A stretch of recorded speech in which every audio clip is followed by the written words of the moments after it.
Eh bien, bonjour à tous ou bonsoir à tous et à toutes, c'est Monsieur Casitra, j'espère que vous allez bien. On se retrouve pour des alternatifs au navigateur Chrome.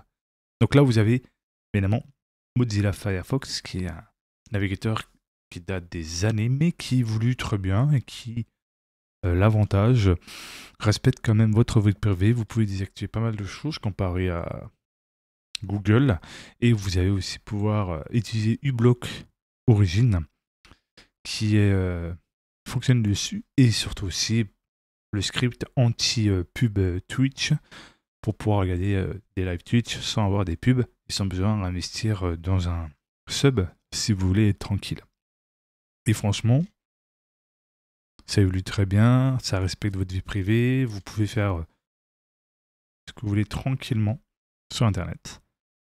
Si vous voulez pas, par exemple, Mozilla, vous avez Zen Browser que j'ai déjà présenté.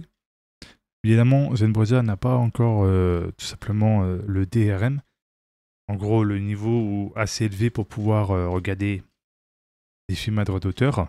Il a un niveau 1, si je ne dis pas de bêtises, en termes de DRM, qui veut dire, en gros, vous pouvez écouter de la musique, mais pas tout, pas toutes les plateformes. Et surtout, ben, vous ne pouvez pas regarder Netflix, etc. Mais ça évolue bien, Zen Browser. Franchement, il y a des très belles évolutions. C'est basé sur Mozilla Firefox, donc le même moteur.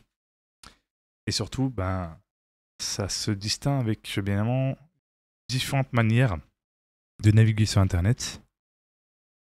Avec le plan de travail ici, vous pouvez personnaliser, évidemment, votre navigateur à votre goût. Donc là, vous voyez un peu, je vous montre. Ici, les result notes. Qu'est-ce qu'il y a qui a changé. Là, je vais vous traduire tout ça.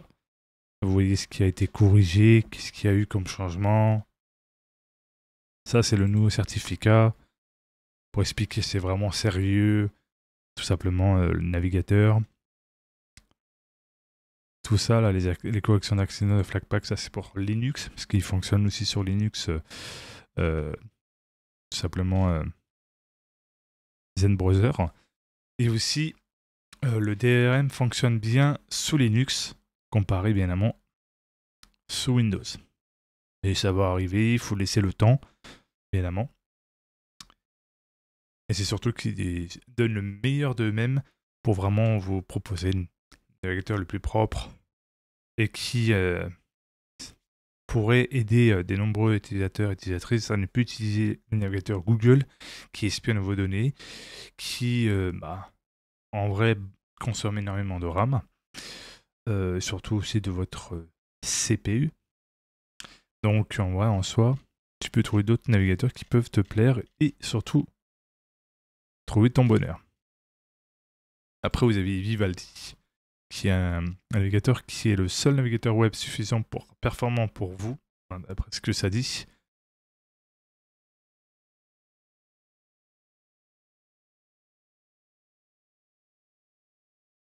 Bon, vous avez un tracker déjà préinstallé, courrier.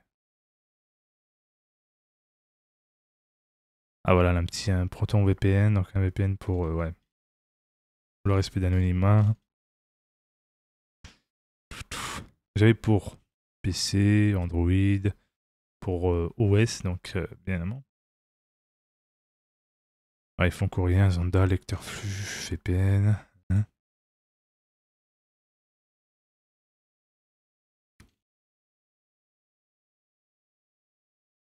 Après voilà, je propose ces trois interactifs qui peuvent être très intéressants. Je vous laisse entre vous discuter et donner vos avis. C'est toujours mieux, au moins ça permet justement de voir des avis différents de l'un et de l'autre, et ça peut permettre justement très intéressant et enrichissant sous les commentaires.